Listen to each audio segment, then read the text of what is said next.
Nell Fortner. How you doing? Welcome to Swain Basketball on your moment. All right. I'm on the Swain hot seat right Yo, here. Swain hot seat.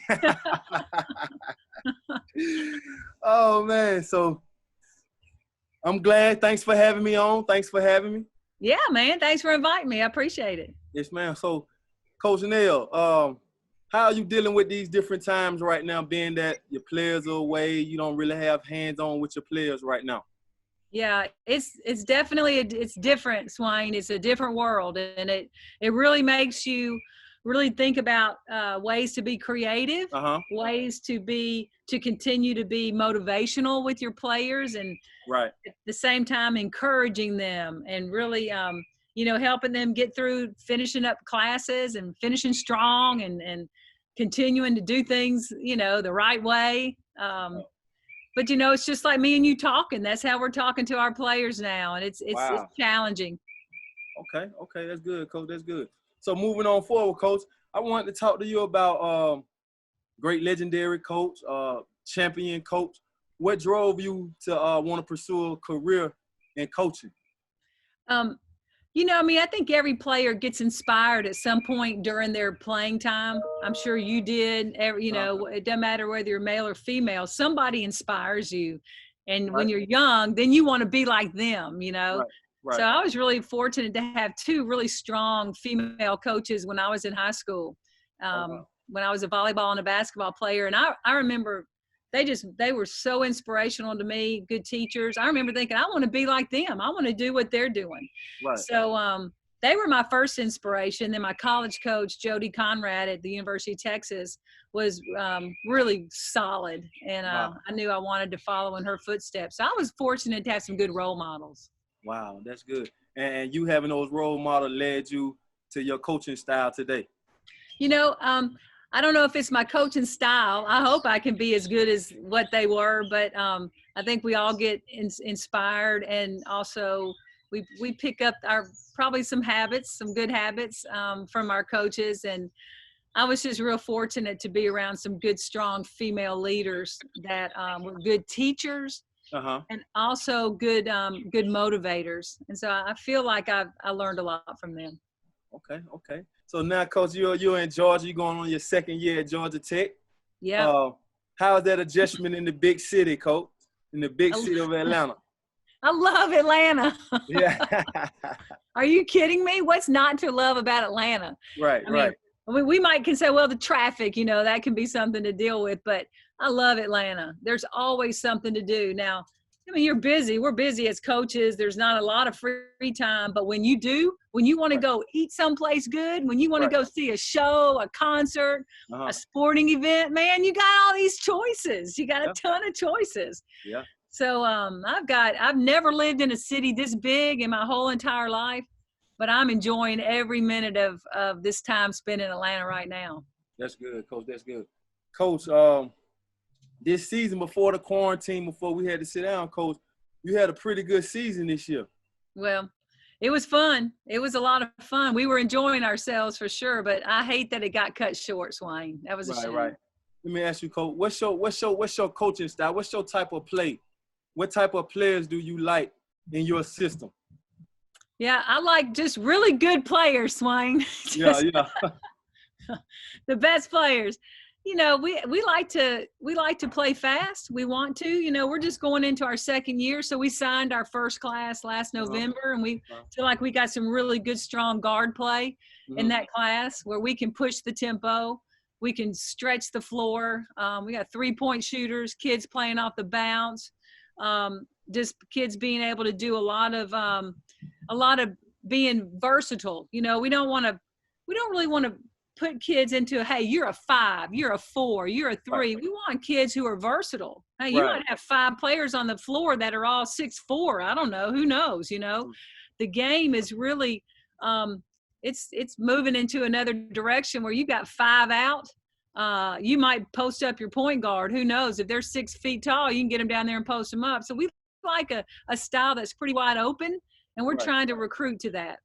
I got it. So, Cole, let me ask you this. So during your practices or your individuals or your one-on-ones with your girls, your young ladies, what are some of the type of the skill work that you work with them on being incorporated that you run a 5-out offense? Well, right now, one of the biggest things we do in every day, and I'm sure most coaches do, but ball handling, that will never get old. You've got to Wow. be able to Okay. handle the ball. You got to Wow. be able to handle it in the open court. You've got to be able to handle it whether you're playing one-on-one. You've got to be able Right. to handle the ball. You've got to be able to pass the ball. So those basic fundamentals are something. The only way you're going to be able to play 5-out and really run a fast-paced motion is if everybody can handle the ball. Right. So that's a real priority with us, and will continue to be as we build what we want to do at Georgia Tech. Okay, I got you, Coach. Now, Coach, I want to ask you this, Coach. The mental aspect of the game. The mental aspect of the game. What are your take on being mentally strong, mentally tough when your player's body is tired, their mind is tired from testing and exams, and they just frustrated about playing? Some may be playing more than others. Some may be playing less than others. What is your take on being mentally tough? Well, mental toughness is probably the most important thing of the game. Right. You can be a great athlete, you can be highly skilled, but if you're not tough enough to take the tough practices, if you're not tough enough to get through the tiredness, if you're not tough enough to handle the grind of a season, man, you've got to embrace the grind. You've got to fall in love with the grind. Woo! And that Say that one more time, Coach. Say that again. You heard me, man. You got to fall in love with the grind. Woo! It's just because if you don't, then what do you got? Then you're going to get pushed aside. Somebody's going to come take your place. Somebody's Right. going to, they're going to get better than you because they're working. They're able to handle that. So falling in love with the grind, embracing the grind of a season, of an off season, of those what you might think are mundane drills. Nothing's mundane.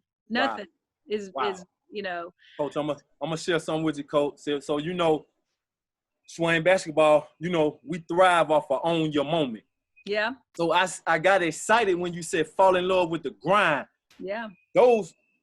That phrase, both of those phrases mean something. And if not, they may mean the same thing. Yeah. No question. What own your moment mean to you, Coach?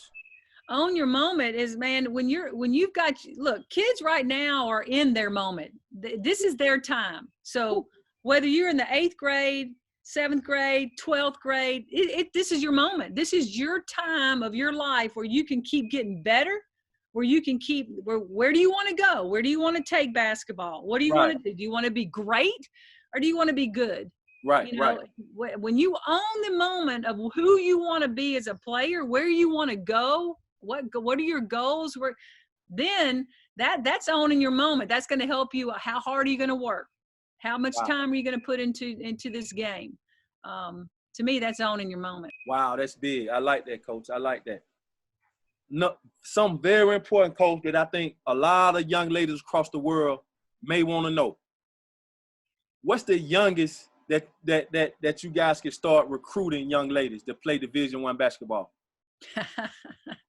This is gonna sound crazy, but look, I'm not sure I'm not sure anybody's ever too young.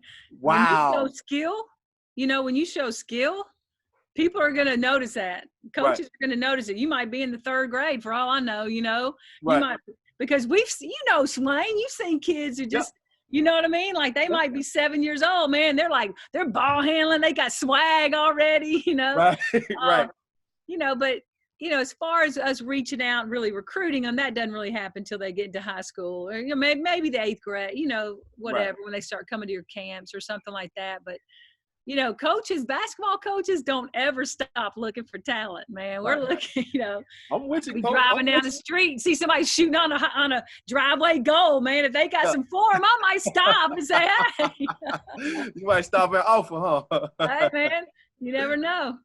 Wow. Coach, let me ask you, Coach, how is it or how's the feeling like having a former WNBA player on your side in Tasha Butts as your assistant coach? Yeah. Look, I love Tasha Butts. She is a hard worker.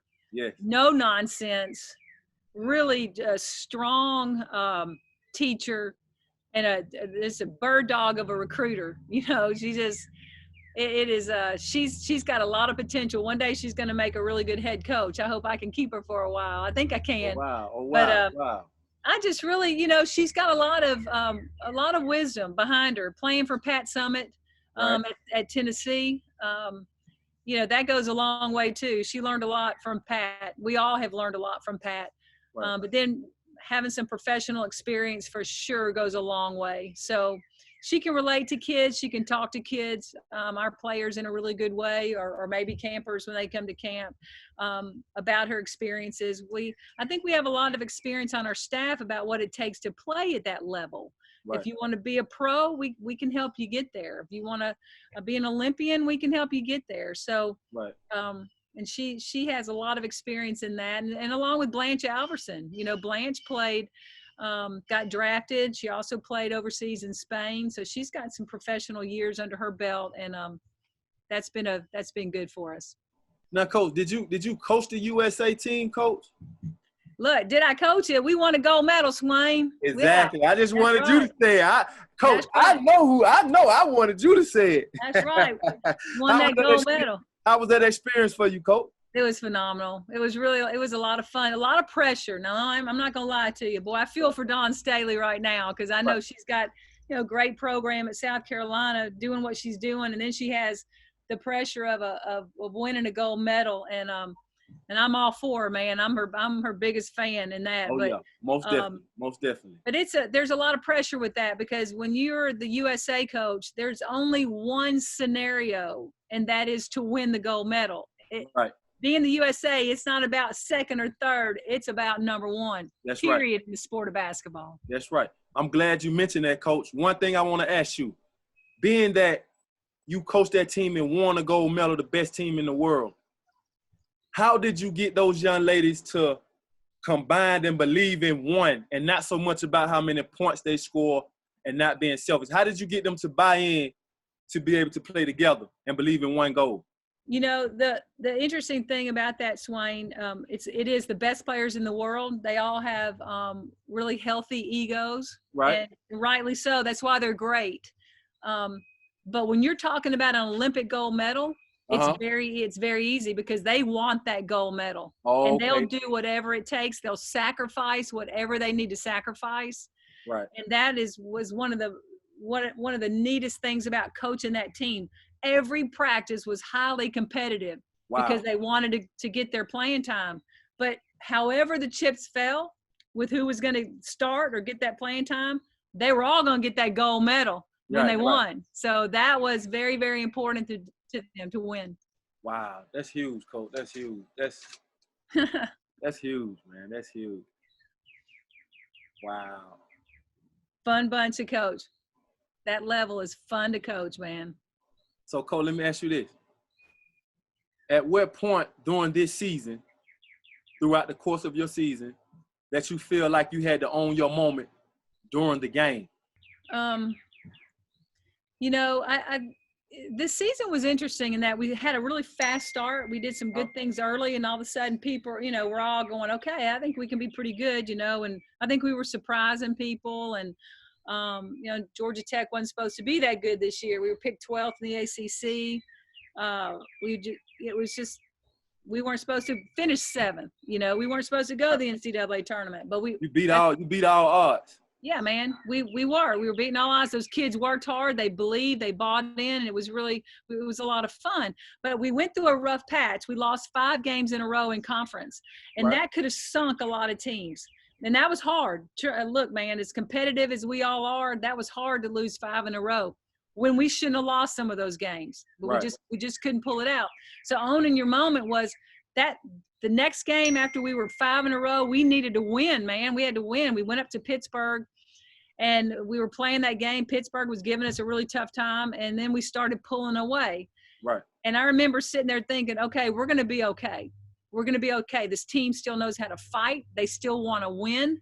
And we're on the road, and we're going to, it's tough to win on the road. I don't care who you're playing. Exactly.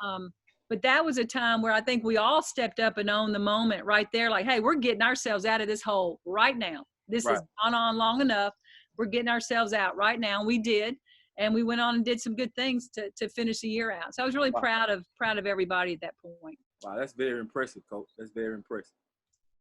Well, Well, Coach Nell Fortner, I appreciate you taking the time out your schedule. yeah. I appreciate that. I really appreciate that. A lot of young ladies, they're going to listen to this and they're going to get a lot of encouragement from some of the topics that we spoke on.